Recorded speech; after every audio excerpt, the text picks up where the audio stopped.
Bonjour à toutes et tous. Très heureux de vous retrouver pour partager l'Évangile, la parole de Dieu. Aujourd'hui, je voudrais lire avec vous dans l'Évangile selon Luc, à partir du chapitre 4. Voilà ce qui se passe. Un jour, Jésus se rendit à Nazareth, la ville où il avait été élevé. Et selon sa coutume, il entra dans la synagogue, comme tout juif le faisait le jour du sabbat. Il se leva pour faire la lecture et on lui remit le livre du prophète Ésaïe. L'ayant déroulé, il trouva l'endroit où il était écrit « L'Esprit du Seigneur est sur moi, parce qu'il m'a oint pour annoncer une bonne nouvelle aux pauvres. Il m'a envoyé pour guérir ceux qui ont le cœur brisé, pour proclamer aux captifs la délivrance, et aux aveugles le recouvrement de la vue, pour renvoyer libres les opprimés, pour publier une année de grâce du Seigneur. » Ensuite il roula le livre, le remit au serviteur et il s'assit. Tous ceux qui se trouvaient dans la synagogue avaient les regards fixés sur lui. Alors il commença à leur dire « Aujourd'hui, cette parole de l'Écriture est accompli. Amen. » Texte assez particulier. Il y a des choses qui sont ordinaires dans la vie d'un jeune juif, d'un juif d'une trentaine d'années, que de rentrer le jour du sabbat dans la synagogue. Il n'y avait rien de plus normal que cela. Et puis, sans doute était-il de coutume que ceux qui étaient de passage, on leur propose de lire un texte dans la Bible, dans l'Ancien Testament, dans les prophètes, ou dans les psaumes, ou dans la loi de Moïse. Et c'est ce qui s'est passé ici. Cependant, Jésus va sélectionner ce texte qui précisément parle de lui. C'est le sens de ce qu'il dit à la fin de notre lecture. Eh bien, ces choses se sont accomplies. Elles sont en train de s'accomplir.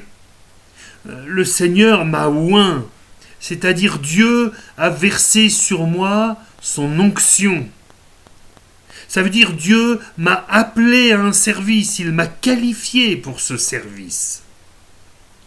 Dans l'Ancien Testament, les rois, les prophètes et les sacrificateurs, c'est-à-dire les grands prêtres, étaient oints d'huile, c'est-à-dire qu'on prenait une pleine corne d'huile. On ne connaît pas exactement la contenance, mais peut-être quelques dizaines de centilitres d'huile, ça n'est pas rien.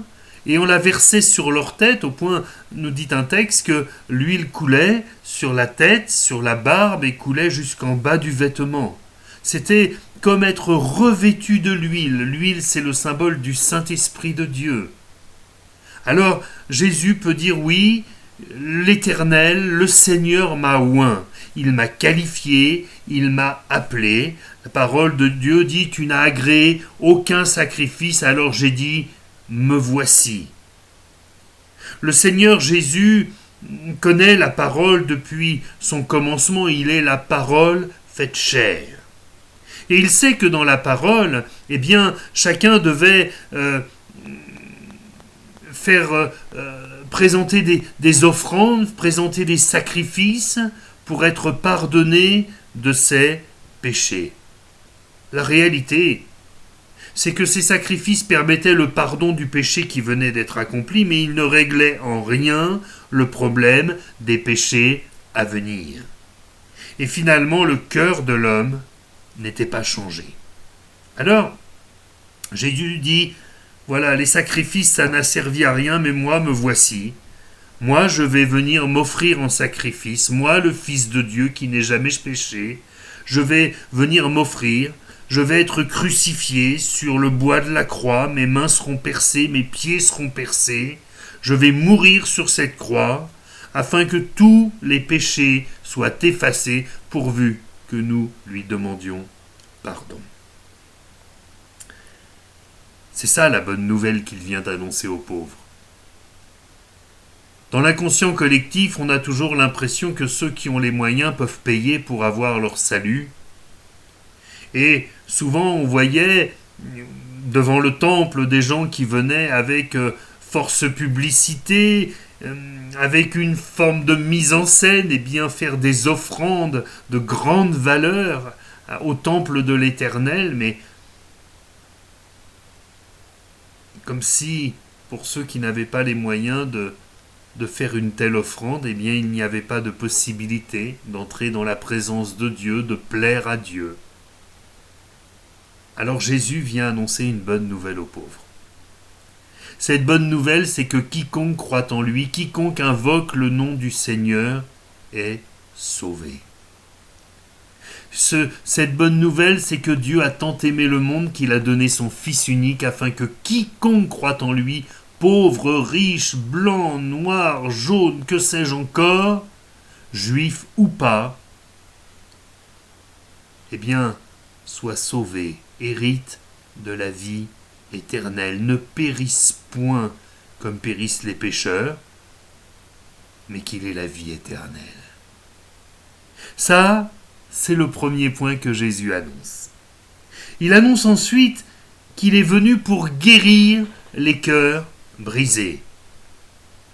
On a le sentiment que ce verset est écrit pour la France, pays champion du monde de la consommation d'antidépresseurs et de neuroleptiques.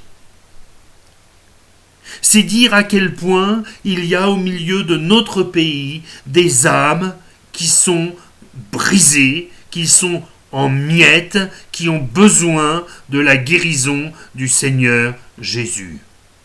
Que je sache, quand on a mal au ventre, on ne va pas voir son ophtalmo.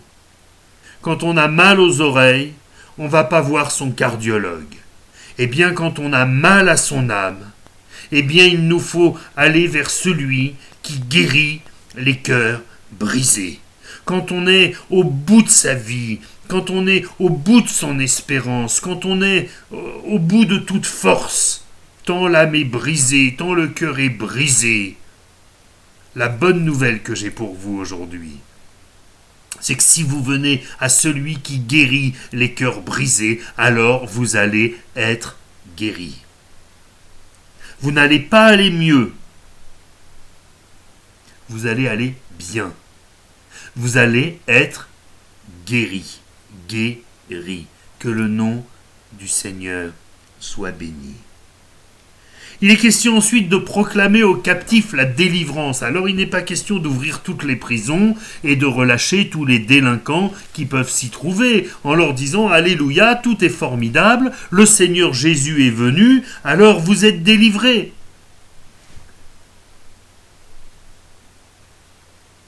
J'ai eu l'occasion de fréquenter de jeunes gens qui étaient captifs de la drogue. La délivrance pour des gens comme ça, elle ne va pas de soi.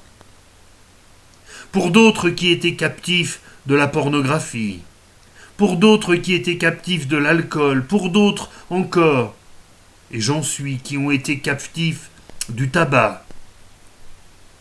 Certains sont captifs de leur culpabilité. Certains sont captifs de tout ce qu'ils peuvent se reprocher jour après jour. Certains sont captifs de leur corps malade. Le Seigneur proclame la délivrance pour les captifs. Cela signifie que si tu te sens prisonnier de ta situation, quelle qu'elle soit, tu peux venir au pied du Seigneur Jésus et lui dire « Écoute Seigneur, tu as promis, tu as dit que tu étais venu pour délivrer les captifs. Je t'en supplie Seigneur, viens me délivrer. Viens me délivrer. Tu vois, je suis comme attaché. J'ai besoin que tu viennes rompre mes liens. J'ai besoin que tu me délivres. » Il est question ensuite de renvoyer libres les opprimés. Force est de constater que s'il y a le bien, il y a aussi le mal. Et que si Dieu est et ce bon Père, ce merveilleux Sauveur, il y a en face de lui des forces ténébreuses qui oppriment, qui écrasent. Ceux qui, à un moment ou à un autre de leur vie, ont cédé à la tentation de l'occultisme, savent bien de quoi il est question.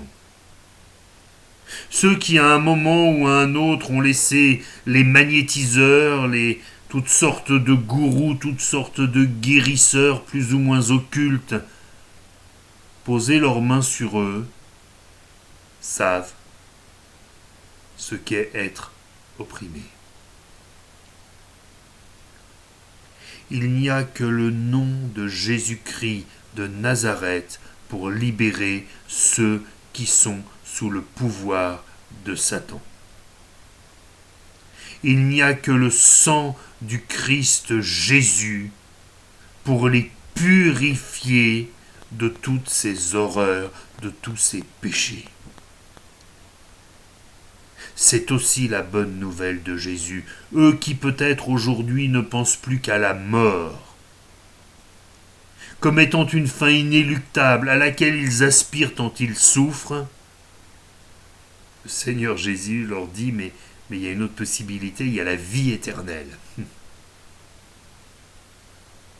Laissez le Seigneur vous libérer, vous détacher. Retirez de votre cœur ce fardeau qui vous écrase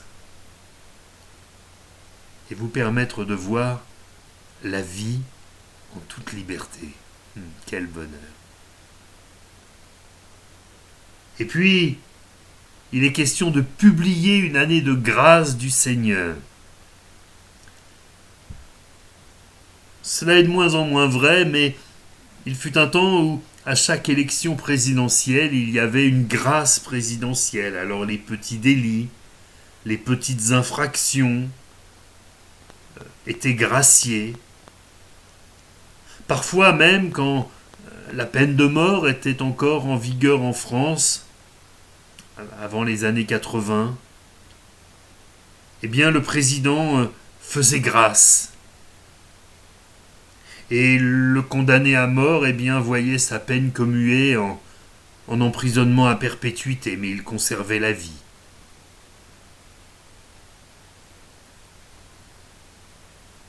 Nous avons péché devant Dieu, tous autant que nous sommes, moi comme vous, vous comme moi. Il n'y a pas de petits ou de grands pécheurs. La Bible nous dit tous ont péché et sont privés de la gloire de Dieu. Mais le Seigneur nous répond, oui, mais j'ai publié une année de grâce, c'est-à-dire un temps où je suis prêt à faire grâce à tous ceux qui sont repentants. C'est quoi être repentant? Dans le cadre de la mafia, ce qu'on appelle un repentant, généralement, c'est quelqu'un qui arrête, mais qui en plus dénonce tous ceux avec qui il a travaillé à ses forfaits et à ses crimes. Là, personne ne vous demandera de dénoncer qui que ce soit. La repentance, c'est simplement venir au Seigneur et lui dire « Écoute Seigneur, je te demande pardon vraiment pour ma vie.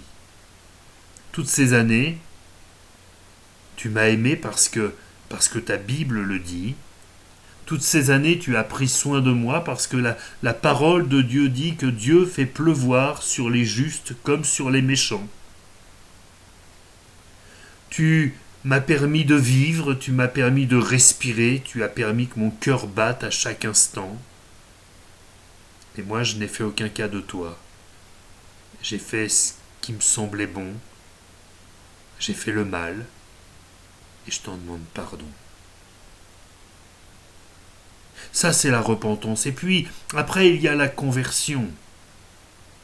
C'est te dire, Seigneur, je t'ai demandé pardon, mais je ne veux plus retomber dans ce que j'étais. Aujourd'hui, mon désir, c'est de te plaire. La conversion, littéralement, c'est un demi-tour. Seigneur, je veux faire demi-tour dans ma vie. Je ne veux plus regarder à mes intérêts, je ne veux plus regarder aux convoitises de ce monde. Ce que je désire par-dessus tout, c'est te plaire, c'est aimer. C'est avoir ce bonheur d'être appelé enfants de Dieu. Aujourd'hui, cette parole est accomplie. Plusieurs sont rentrés déjà dans ce grand salut et partagent ce bonheur d'être à Jésus. Ça ne veut pas dire qu'ils n'ont plus de soucis, hein. Mais vous savez, avoir des soucis en ayant notre main dans la main du Seigneur, c'est quand même autre chose que d'avoir les mêmes soucis en étant tout seul dans sa misère. Il est avec nous, il l'a promis, tous les jours jusqu'à la fin du monde. Alors toi, qu'est-ce que tu vas en faire? Je t'exhorte vivement à demander pardon au Seigneur, à le laisser te guérir, à le laisser te libérer, à le laisser t'ouvrir des perspectives nouvelles, à transformer ton désespoir en espérance vivante. Que le Seigneur soit béni. Voulez-vous que nous prions quelques instants ensemble? Seigneur, ta parole ne change pas et toi non plus tu ne changes pas. Tu te plais à sauver, tu te plais à bénir, tu te plais à délivrer, tu te plais à guérir. Et nous t'en bénissons. Je veux te prier, Seigneur, pour celui, celle qui a entendu ce message et qui se dit « Mais est-ce que vraiment moi j'y ai droit? Est-ce que vraiment ça va marcher ?» Afin que tu touches son cœur, qu'il réalise à quel point tu l'aimes. Merci pour les merveilles que tu vas encore réaliser dans ses vies. Au nom de Jésus-Christ. Amen. Amen. Que le Seigneur vous bénisse et à très bientôt.